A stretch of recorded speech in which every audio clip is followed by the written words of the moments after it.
Welcome back to my another video. इस video में हम लोग स्टार्ट करने वाले हैं गॉस एलिमिनेशन मेथड, जो कि पर्सनली ये मेथड मेरा बहुत ज्यादा फेवरेट है। इसके अंदर हमें मैट्रिक्स बनाना होता है और उसकी 3 पोजीशंस पे हमें 0 बनाना होता है। तो कुछ बच्चे ना इससे बहुत ज्यादा डरते हैं क्योंकि इसमें डिफरेंट ऑपरेशंस लगाने होते हैं और उसके बाद हमें 0 मिलते हैं। तो कई बार तो हम अच्छे तरीके से ऑपरेशन लगा देते हैं और एक ही बार में हमें हमारा जो रिक्वायर्ड आंसर है वो मिल जाता है, लेकिन कई बार हम ऑपरेशन लगाते रहते हैं लेकिन हमें आंसर नहीं मिलता है। तो उसके लिए मैं आज आप लोगों के लिए लेकर आई हूँ एक सिंपल ट्रिक, जिसकी हेल्प से आप सारे क्वेश्चंस के अंदर इन तीनों पोजीशंस पे 0 ला सकते हो। ठीक है, यकीन नहीं आ रहा तो मेरे साथ देखो, अभी देखते हैं। Create a matrix and write all the values with their sign. सबसे पहले हमें यहाँ पे 3 इक्वेशंस गिवन होंगी।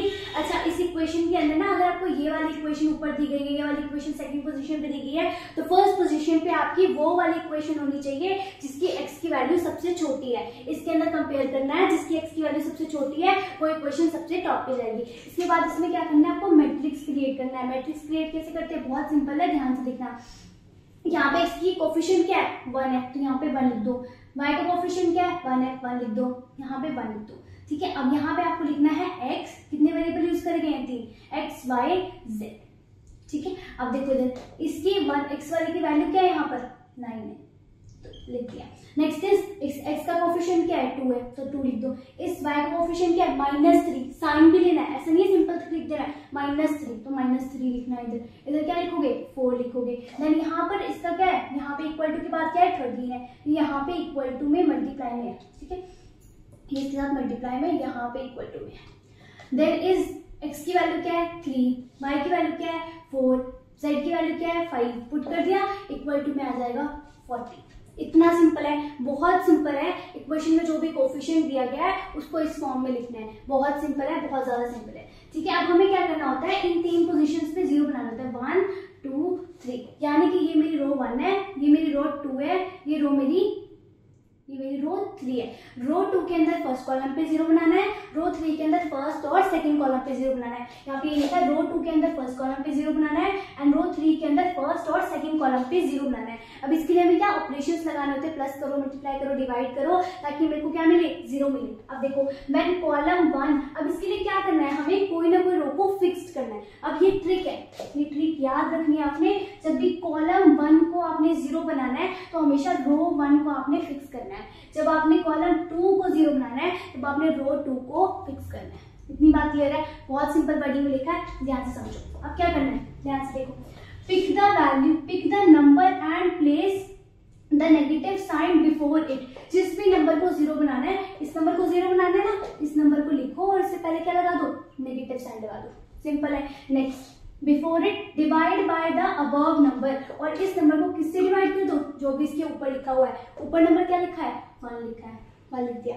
अब देखो this change reflect in multiply by fixed row. अब मेरी फिक्स्ड रो क्या है, अभी मैं कौन से कॉलम को 0 बना रही हूँ, कॉलम 1 को। तो कॉलम 1 है तो फिर रो 1 ही मेरी क्या होगी, फिक्स्ड होगी। तो कॉलम 1 मतलब R1 के साथ ये मल्टीप्लाई होगा, प्लस, अब प्लस किसके साथ करना है, ये कौन सी रो है, इटसेल्फ। इटसेल्फ मतलब यहाँ पे कौन सी रो पे काम चल रहा है, रो 2 पे काम चल रहा है, तो रो 2 आएगा। और ये पूरे का पूरा चेंज भी किस में ही आएगा, जिस पे काम चल रहा है। तो कौन सी रो पे काम चल रहा है, R2 पे काम चल रहा है। सिंपल है, फिर से समझो। जिसको नेगेटिव बनाना है, जिसको 0 बनाना है, उसको उठाओ, उसके आगे नेगेटिव का साइन लगाओ, उसके ऊपर वाले का नंबर नीचे लिखो डिवाइड में, और R1 प्लस R2 कर दो। R1 क्यों किया, क्योंकि फिक्स किया है हमने, वहां पे लिखा हुआ है। सिंपल है, कुछ नहीं करना हमें। अब देखो -2 अपॉन में 1। अब ये वाला नंबर ना मेरा पूरे चारों ऑपरेशन के लिए कांस्टेंट रहेगा। 4 ऑपरेशन कौन से होंगे, एक इसके लिए चलेगा, एक इसके लिए चलेगा, एक इसके लिए चलेगा और एक इसके लिए चलेगा। टोटल कितने हो गए, 4 ऑपरेशन होंगे। तो यहाँ पे मैं फर्स्ट वाला कर रही हूँ, -2 डिवाइड में 1 मल्टीप्लाई में R1। अभी R1 क्या है, इसके लिए 1 है, तो मल्टीप्लाई में 1 प्लस R2 क्या है, अभी मेरा 2 है। तो यहाँ पे इसको सॉल्व करोगे, -2 को 1 के साथ मल्टीप्लाई करोगे तो -2 आएगा +2। अच्छा, पहले मल्टीप्लाई करना, प्लस मत कर देना, बोर्ड मास याद रखना है। -2, अब ये माइनस प्लस माइनस इज 0 आ गया। देखो फर्स्ट पोजीशन पे 0 मिल गया, वेरी गुड, कांग्रेचुलेशंस, पहली पोजीशन पे 0 मिल गया। देन सेकंड के लिए भी रिफ्लेक्ट होगा, तो ये वाला नंबर सेम रहेगा, कांस्टेंट रहेगा। मैंने बोला कांस्टेंट, चारों ऑपरेशन के लिए कांस्टेंट रहेगा। -2 अपॉन में 1 मल्टीप्लाई में यहाँ पे क्या है, जल्दी बताओ 1 है, तो यहाँ पे हम लोग किस पे आ गए हैं, सेकंड वाले ऑपरेशन पे बात करें तो सेकंड नंबर उठाएंगे। सेकंड पे भी क्या लिखा हुआ है 1 प्लस R2 का सेकंड नंबर उठाओ -3 उठा दिया जी। ये देखो R2 का सेकंड पे आ गया हम लोग, तो क्या होगा -2 by multiply by 1 plus -3 upon में 1 चल रहा है यहाँ पे, एलसीएम लोगे तब भी वही आएगा -5 अपॉन में 1 को कंसिडर नहीं करेंगे तो क्या आ गया -5। थर्ड ऑपरेशन लगाते हैं जी, -2 अपॉन में 1 मल्टीप्लाई में, अब देखो थर्ड वैल्यू क्या है 1 है यहाँ पे, तो प्लस आएगा, फिर क्या आएगा 4 आएगा, ठीक है, इक्वल टू -2 को मल्टीप्लाई करोगे 2 से -2 प्लस 4 इक्वल टू में क्या आएगा 2 आएगा पॉजिटिव का। अब फोर्थ के लिए करोगे सेम चीज, -2 अपॉन में 1 मल्टीप्लाई में, अब देखो यहाँ पे R1 क्या बन गया 9 बन गया, फोर्थ कॉलम की बात कर रहे हैं, 9 प्लस R2 क्या है मेरा 13, ठीक है, -2 को मल्टीप्लाई करो 9 से विच इज -18 प्लस 13, नीचे 1, 18 में से 3 गया, कितना बचेगा 5, किसका आ गया माइनस का, ठीक है, सिंपल है। अब मैं क्या बनाऊंगी, दोबारा से मैट्रिक्स बनाऊंगी, दोबारा से मैट्रिक्स यहाँ पे बना रही हूँ, देखो मैट्रिक्स बनेगा। अब ये सारा का सारा चेंज हुआ किसमें है R2 में, इसका मतलब ये पूरी चीजें 1 2 3 4 मतलब 1 2 3 4 कहाँ लिखा जाएगा, सिर्फ सेकेंड रो में, बाकी सारा सेम आएगा, यस बाकी सारा सेम आएगा। इधर से देखो 1 1 1, नीचे वाला भी 3 4 5 सेम है, इधर वाला भी मैं XY Z नहीं लिखी, मेरे पास स्पेस नहीं है यहाँ पे, 9 और यहाँ पे आएगा 40, तो यहाँ पे क्या आ जाएगा बीच में, सबसे पहले क्या वैल्यू बनी है 0, फिर क्या वैल्यू बनी है -5, फिर क्या वैल्यू बनी है 2, फिर क्या वैल्यू बनी है -5, ठीक है, ये बन गया मेरा। अब मैं इसको इरेज कर रही हूँ, let's move to the next part. तो गाइस हमें अब आगे क्या करना है, हमने यहाँ पे मैट्रिक्स बना लिया है, जो भी मैंने वहां लिखा था ना उसको मैंने दोबारा से इधर लिखा है। अब हमें क्या करना है, इस पोजीशन पे 0 बनाना है, इस पोजीशन पे 0 बनाने के लिए सबसे पहले मुझे इस नंबर को उठाना है, इसके आगे नेगेटिव साइन लगाना है। अब मैंने रो कौन सी फिक्स करी है, रो कौन सी फिक्स करी है, ये मेरा फर्स्ट कॉलम है, फर्स्ट कॉलम के लिए फर्स्ट रो ही फिक्स करती हूँ, पढ़ लो वहां पे, सिंपल 1 कॉलम है तो 1 रो ही फिक्स होगी, 1 रो का फर्स्ट नंबर क्या है यहाँ पे 1 है, तो नीचे क्या आएगा 1 आएगा, मल्टीप्लाई बाय जो भी रो फिक्स करती हूँ वो लिखती हूँ R1 प्लस जिसमें चेंज होता है, अभी कौन सी रो है मेरी, रो थर्ड है, तो यहाँ पे क्या आएगा रो थर्ड आएगा, ठीक है, और ये पूरा का पूरा चेंज किस में रिफ्लेक्ट होगा R3 में, मतलब रो 3 में ही रिफ्लेक्ट होगा। अब इसके लिए भी 4 ऑपरेशन लगेंगे 1 2 3 4, ठीक है, 4 के लगेंगे 1 2 3 4, चारों पोजीशन पे चेंज होगा, इसलिए -3 अपॉन में 1, ये भी कांस्टेंट रहने वाला है सारे चारों ऑपरेशंस के लिए, ठीक है, -3 अपॉन में 1 इंटू में R1, R क्या है मेरा 1 प्लस R3 क्या है मेरा 3, ध्यान से देखना है इधर 3 -3 प्लस 3 इक्वल टू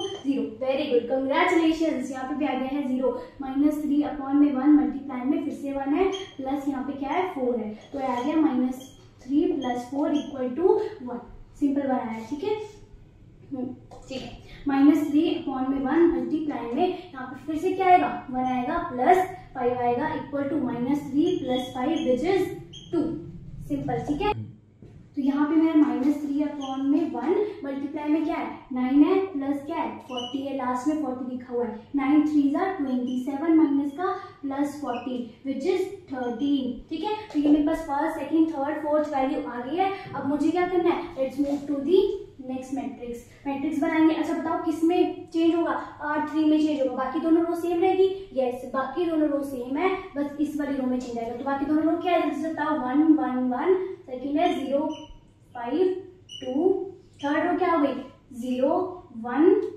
2 और 13, तो यहाँ पे क्या आएगा XY Z नहीं लिख रही हूँ मैं, 9 -5 अपॉन में 13, ठीक है। अब मैं इरेज कर रही हूँ उसको, अपनी कॉपी में नोट डाउन कर, तो मैंने यहाँ पे लिख दिया है मैट्रिक्स, जो मैंने वहां पे बनाया था उसको मैंने दोबारा यहाँ पे क्लियर करके बनाया, आई होप कि आपने नोट डाउन कर लिया होगा। तो अब मुझे कौन सी पोजीशन पे सेट बनाना है, 1 2 पोजीशन हो चुकी है, लास्ट पोजीशन बची है जिसपे 1 लिखा हुआ है। सबसे पहले हम लोग क्या करते हैं, नंबर लिखते हैं, उसके आगे नेगेटिव का साइन लगाते हैं, उसके बाद हम लोग क्या लिखते हैं, जो भी उसकी फिक्स्ड रो है। अब ये क्या कौन सा कॉलम है, सेकंड कॉलम, तो सेकंड कॉलम है तो रो भी कौन सी फिक्स्ड होगी, सेकंड वाली के लिए हम क्या उठाएंगे -5 उठाएंगे, इसके जस्ट ऊपर क्या लिखा है -5, ठीक है। मल्टीप्लाई में कौन सी रो फिक्स करी है, R2 फिक्स करी है इसके लिए, क्योंकि ये सेकंड कॉलम है, सेकंड कॉलम है ना, ये सेकंड कॉलम के लिए रो भी 2 ही फिक्स करेंगे।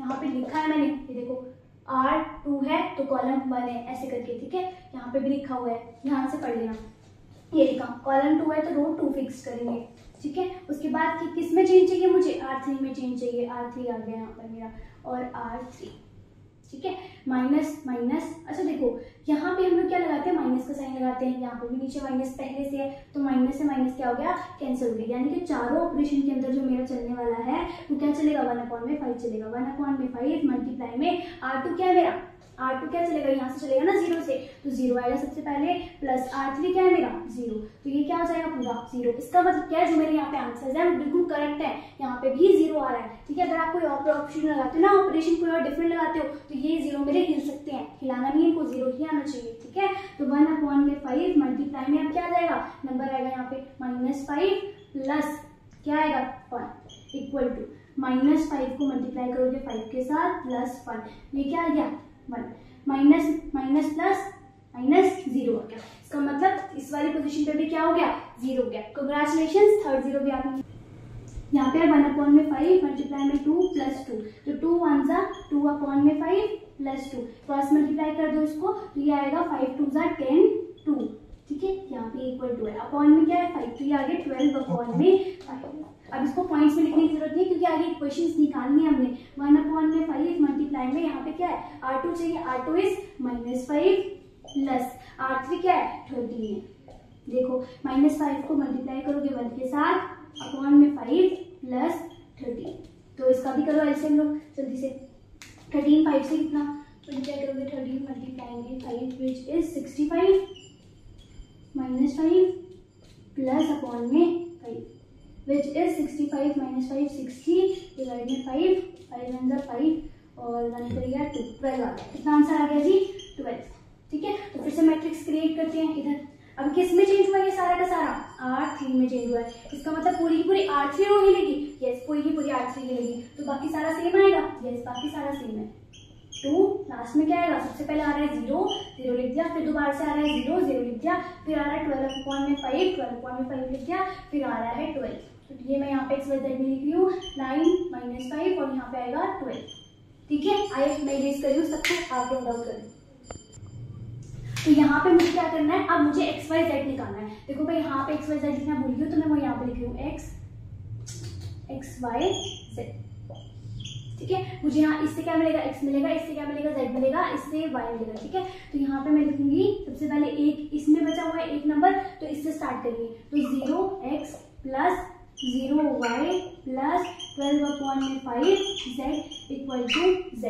ठीक है, तो यहाँ पे ये 5 किस में है, डिवाइड में, इधर जाएगा तो मल्टीप्लाई में, तो यहाँ पे क्या आ जाएगा, ये क्या आ गया 12 है, तो यहाँ पे लिखो 12, तो आएगा z इक्वल टू, बहुत ज्यादा आवाज कर रहा है, z इज 12 मल्टीप्लाई में 5, यहाँ पे मल्टीप्लाई में नीचे आके डिवाइड में कट गया तो ये आएगा 5, तो z की वैल्यू कितनी आ गई है 5 आ गई है। अब मुझे इसकी वैल्यू निकालनी है, 5 की वैल्यू निकालनी है, तो निकालते हैं इसको, 0x प्लस 0y प्लस -5 है यहाँ पे, तो -5y प्लस z, ये 2 है ना, तो 2z इक्वल टू कितना है -5। ओके, तो ये हो गया 0 हो गया तो ठीक है, plus minus -5y plus 2, z की वैल्यू कितनी है 5, तो यहाँ पे पुट कर दो 5 इक्वल टू -5, 5y 2 5 जा 10 इक्वल टू -5,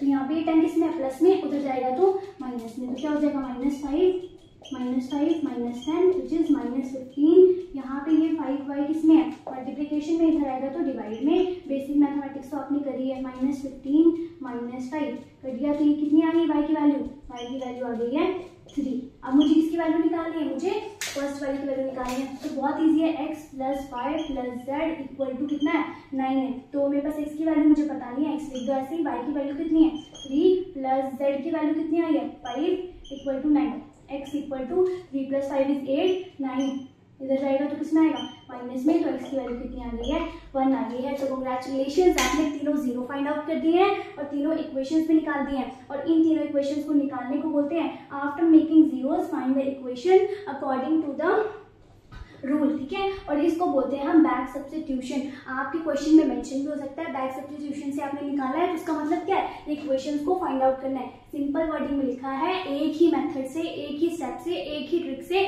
हर एक क्वेश्चन के 0 निकाल सकते हो। एक या दो एक्सेप्शनल केस हो सकते हैं जिसमें ये काम न करे ट्रिक, बल्कि 100% बाकी सब में काम करेगी। ओके, अगर आपको वीडियो पसंद आई हो तो प्लीज लाइक एंड सब्सक्राइब।